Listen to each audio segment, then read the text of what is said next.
Hello, welcome to Bits in Biology. My name's Liz, and today I'm going to show you how to play the game Hive. Hive is a worker placement game where you roll dice each turn to determine how your worker bees are going to perform the different actions you select for them.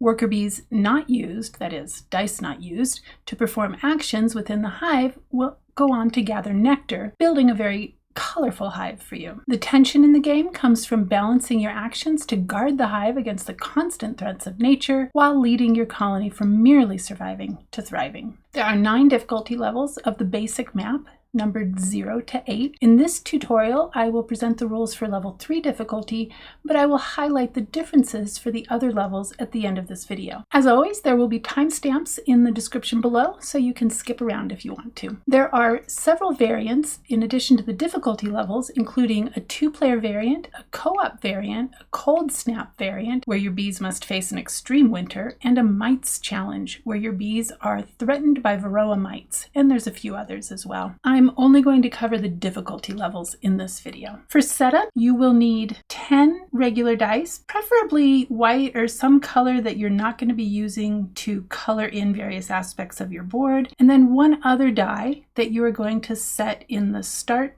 spot right here on the health point tracker with the 1 pip facing up. You will also need 5 colored pens or pencils and 1 black pen or pencil. I'm using a laminated map with some wet erase markers so that I don't accidentally smudge things. You will start with 6 population, which you will fill in down here.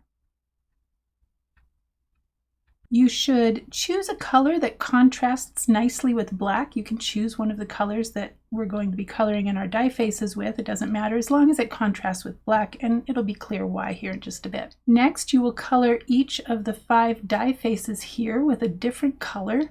We will not be coloring in the 6 because the 6 is going to be wild. Hive is played over 4 seasons, each of which consists of 4 turns. During each turn, you're going to start by rolling the dice based on your population, your dice or your workers. Then you will assign those workers to actions. Once you are done with those actions, you will then gather nectar by placing unassigned bees, those that didn't perform actions, into the active hive here in the center of the game board. Once you've collected nectars, you will then feed bees and lose population for any unfed bees, followed by migration if you manage to complete one of these hives in the middle here. And finally, we have season effects that you will choose during each season. There are 3 win conditions. You can survive 1 year by completing all 16 turns. You can complete all 6 hives, or manage to get your score marker all the way here to the end to a thriving hive. There are 2 ways that you can lose the game. If your population drops to 0 at any time, you immediately lose. And if your health point marker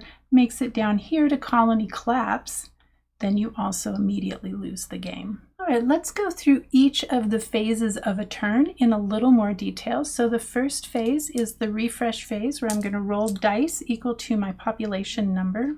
In this case, I have 6 populations, so I'm going to roll 6 dice.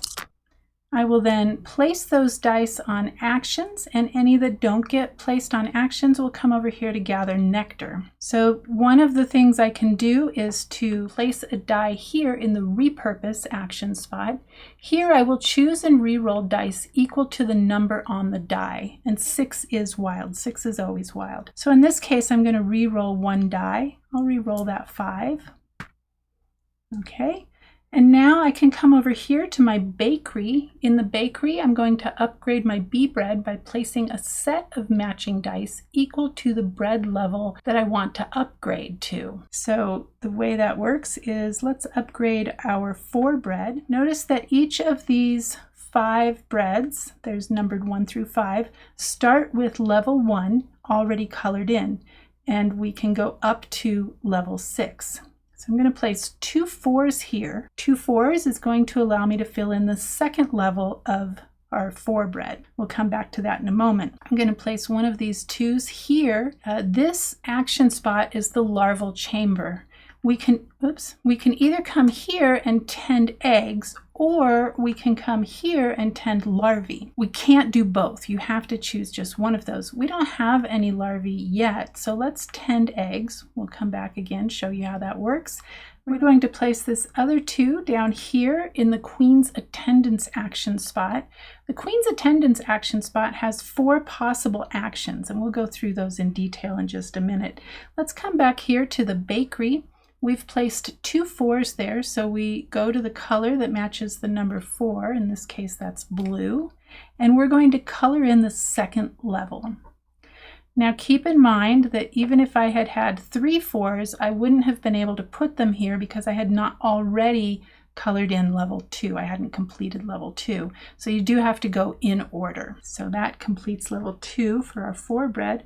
Over here in the tend eggs spot, I am going to color in larvae in the larval chamber that matches the shape corresponding to the number on the die. In this case, it's a 2. So I have this sort of L shape. I can turn that and flip it any way that I want. It just has to stay in that shape. Let's put it down here. So now I've colored in those larvae. Now keep in mind, you can only do tend eggs or tend larvae. You can't do both. I'll show you how tend larvae works here in just a moment when we talk about migration, so I'll come back to that. Over here in the Queen's Attendants action space, I have a choice between 4 actions, and in each of those cases I'm going to take the pen that corresponds to the die's color, and I will color in 1 level of the royal jelly jar. There's 4 royal jelly jars here. Each one of these royal jelly jars has 5 levels. Notice we have 5 different colors we're using. You can only use each color 1 time in each of these 4 jelly jars. I'm going to go through each of these actions with our 2 to show you how they work. So for this first one, this is called fly drones. Here I'm going to lose population equal to the bee placed there to gain that many health points. So I would color in one of these stripes. Now, I tend to work from the bottom up. You don't have to. You can go in any order you want, whatever works for you. I find it easier to keep track of if I follow the same pattern for each of the jelly jars. So here I've colored in my stripe for fly drones. That's going to cause me to lose 2 population in this case, because I've placed a 2 there. And for that 2 population, I'm going to gain 2 health points. So I'm going to increment this die from 1 to 3. I'll talk about the scoring here in a moment. Actually, we'll talk about that in a little more detail when we talk about migration. This level 3 board uses what's called wobbly scoring, which is not very straightforward, but easy to grasp once you get it. So that was the fly drones action. Alternatively, we could take the overwork action where I'm going to, again, fill in one of these stripes corresponding to that die's color, and then I'm just going to straight up gain that many populations. So in this case, I would gain 2 population.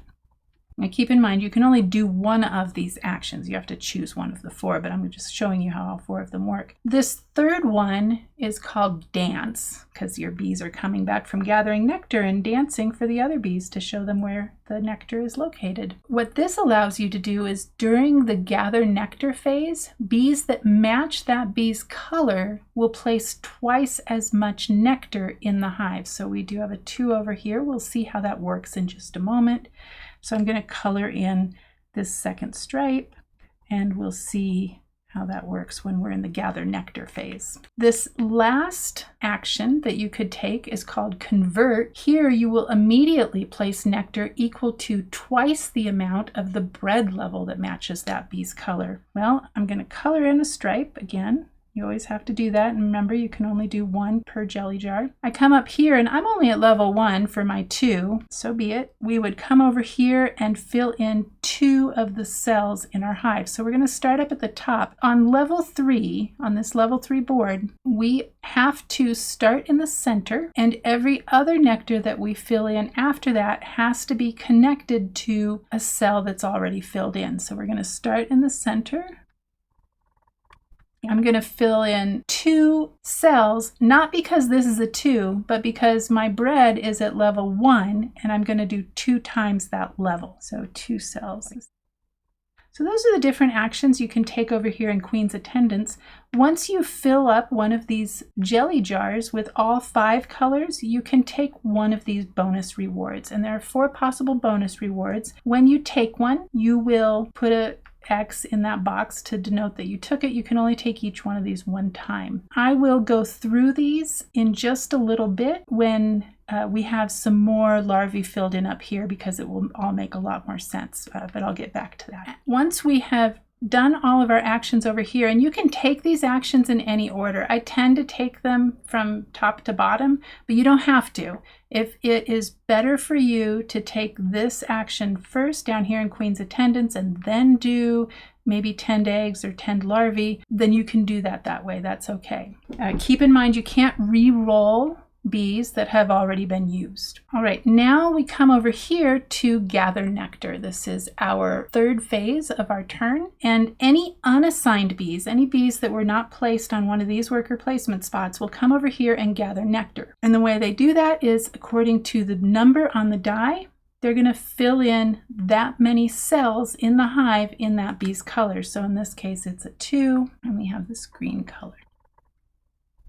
That is the gather nectar phase.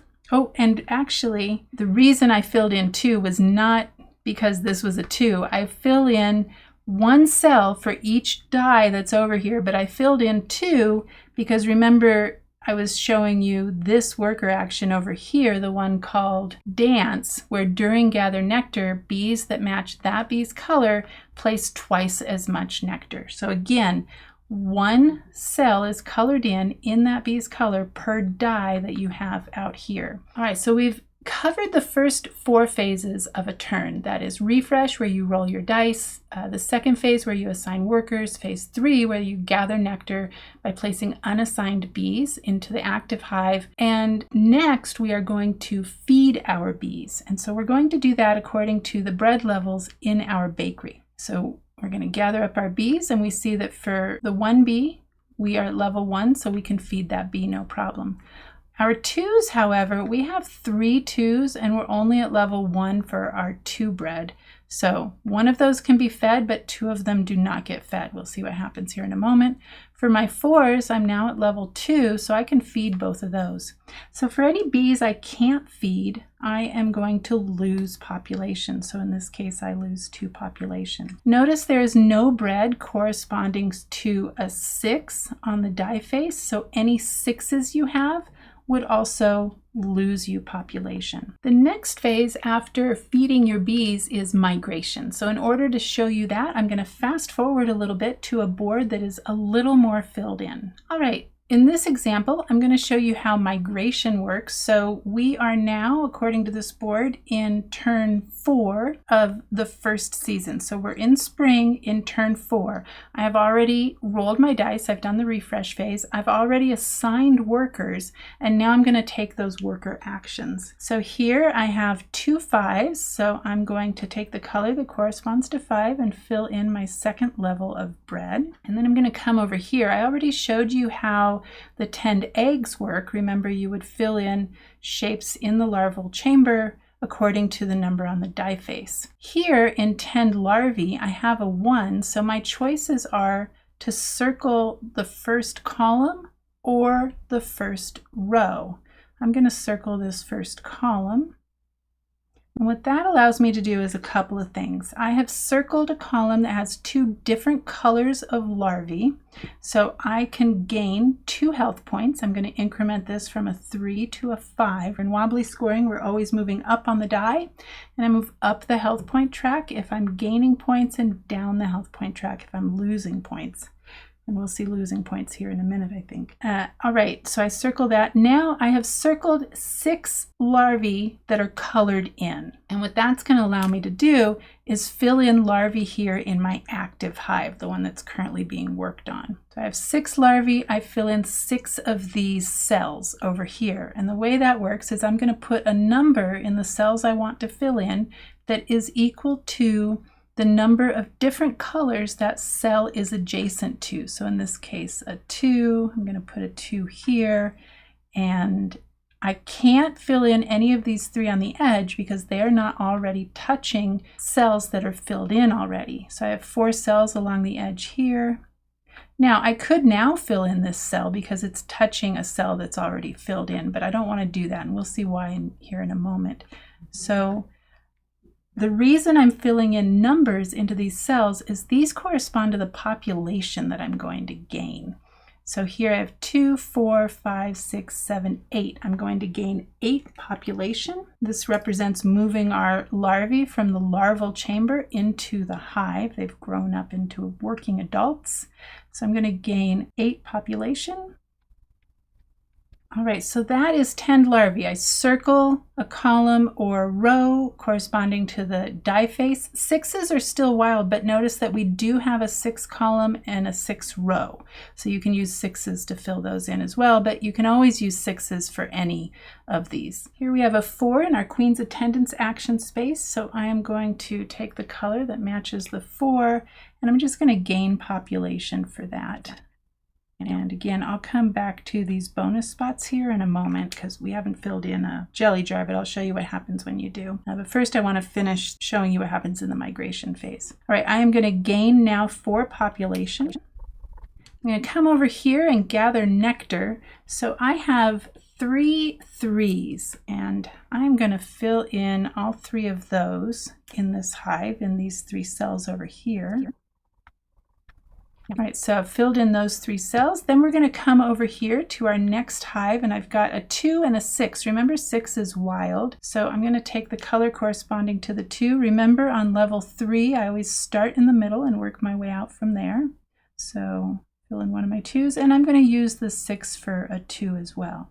All right, so next we would feed our bees. I'm going to skip that phase right now just because I want to show you what happens in migration, and we've already seen what happens when you feed your bees. Keeping in mind, I wouldn't be able to feed that 6, right? Never can feed the 6s.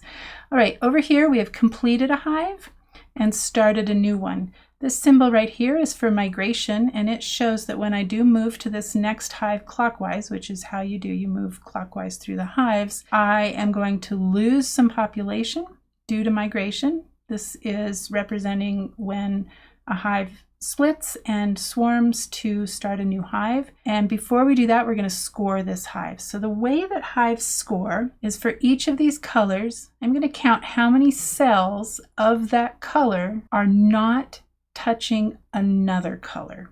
So in the case of the blue, I have 5 that are not touching another color because this one is touching the pink here. So I have 5 here, I have 3 here, and I have 3 here for the turquoise.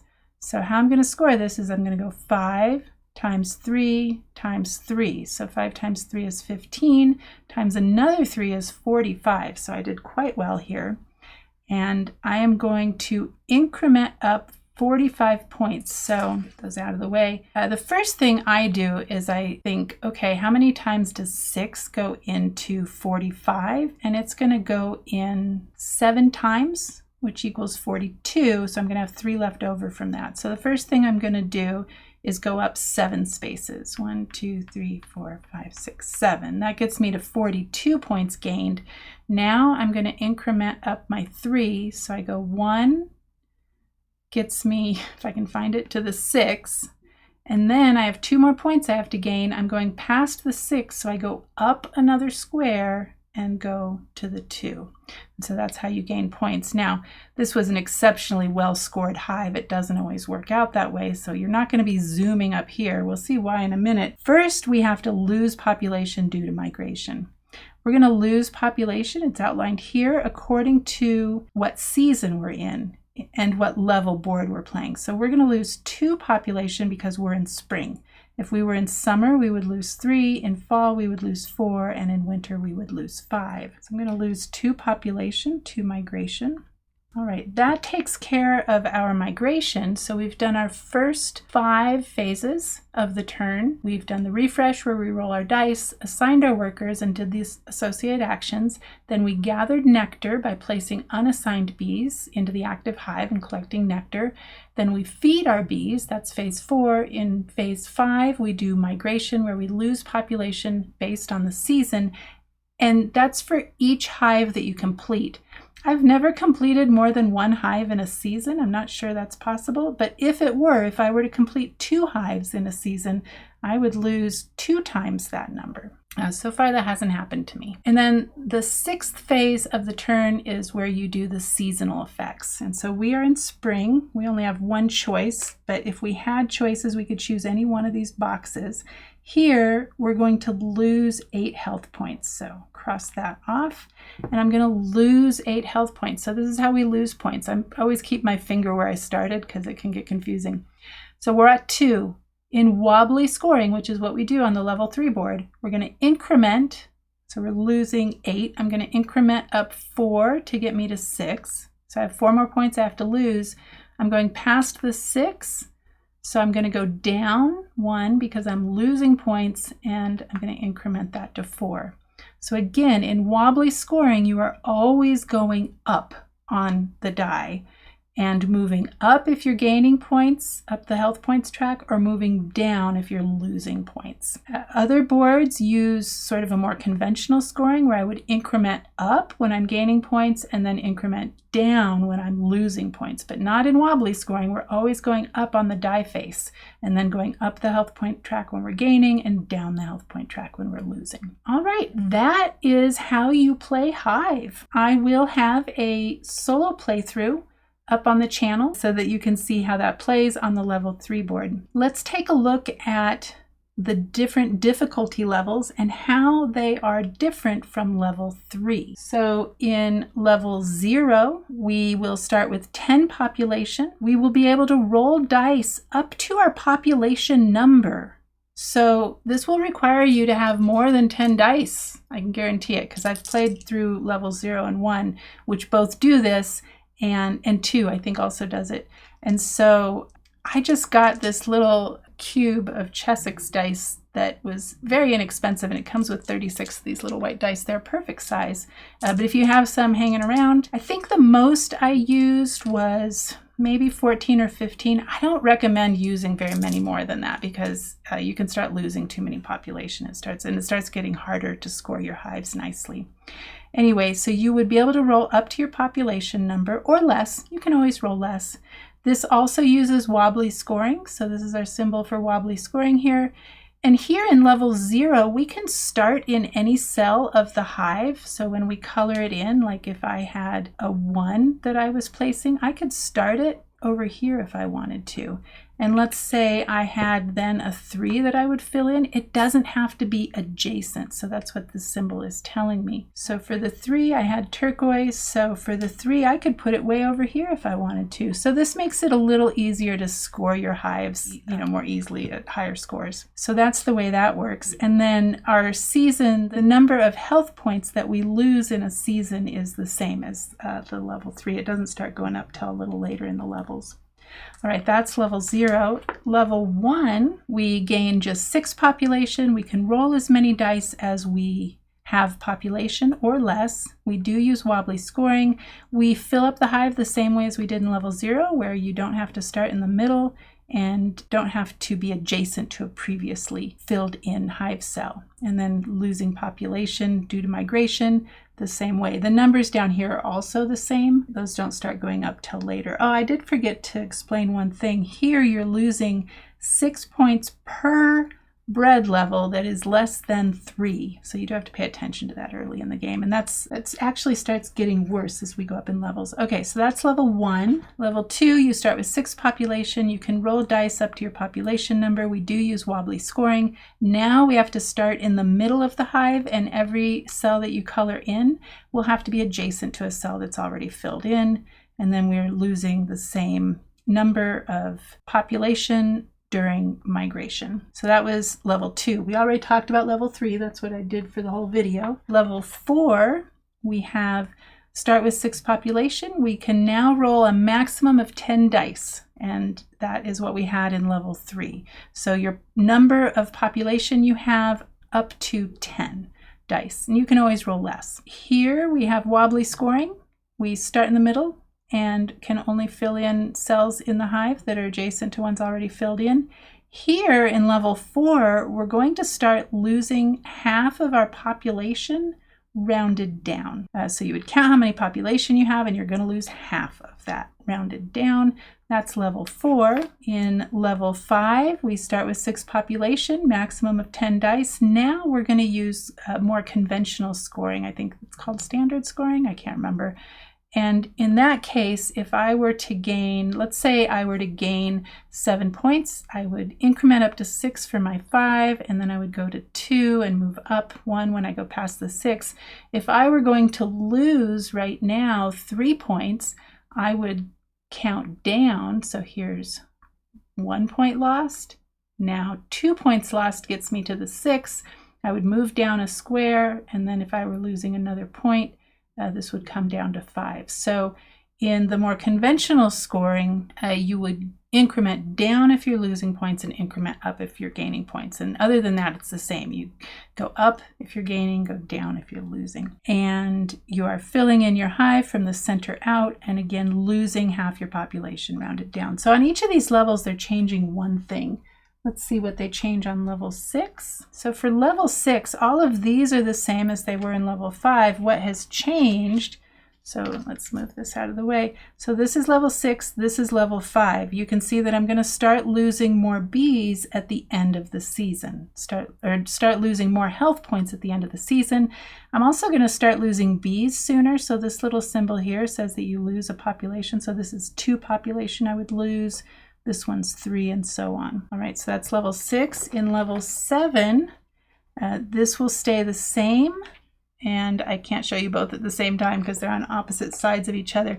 But here, for instance, we have 9, 9, 11, 11 in spring for our health points lost. Here we have 9, and we're already seeing that if we do not have at least level 2 on our bread level, we're going to lose 6 points for each bread that's true for, and then these are 12. So it's going up in the populations that you lose at the end of the season.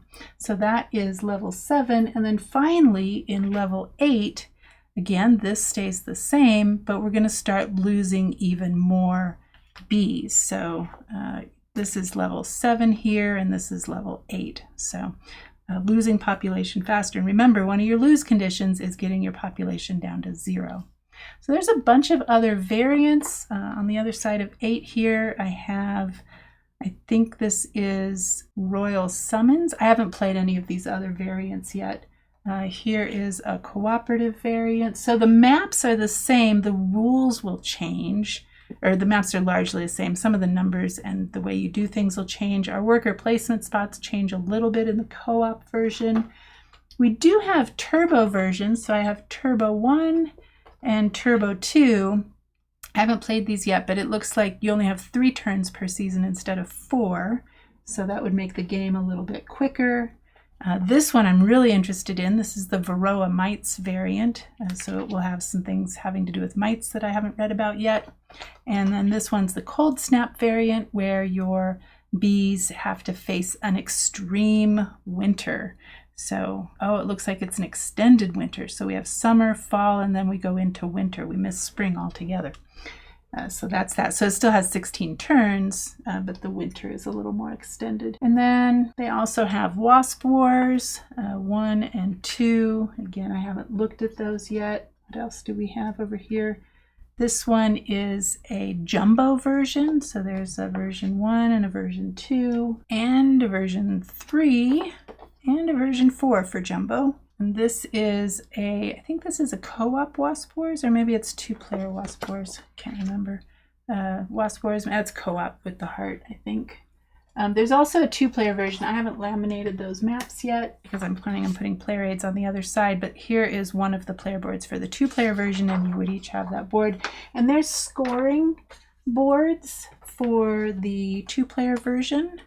So I believe this is the scoring board for the 2-player version, and then this is for the co-op version. And then we also have kids versions. I don't know why I laminated this, but I want to play it, so I guess that's why. But here you probably don't want to laminate it. You probably want to give it to kids so they can have it to keep, because it's got a color by numbers thing and just lighter on the rules. And so there's 2 maps for the kids, 2 boards for the kids. And two co-op versions. So here's 1 and 2. So you can see I backed this on Kickstarter. So it comes with a lot of variants. You can buy portions of this. I can't remember the website. I'll put it down in the description below in case you want to get this. All right, so there you have it. That is how you play Hive, a beehive simulator. If you have any questions, go ahead and put them down in the comments below, and I will get to them as soon as I can. And like I said, I am planning on doing a solo playthrough of the level 3 board. If you're interested in seeing playthroughs for the mites variants and the cold snap variants, let me know. And if I get enough requests, I will also record those. But until next time, I'll see you in the next video. Bye!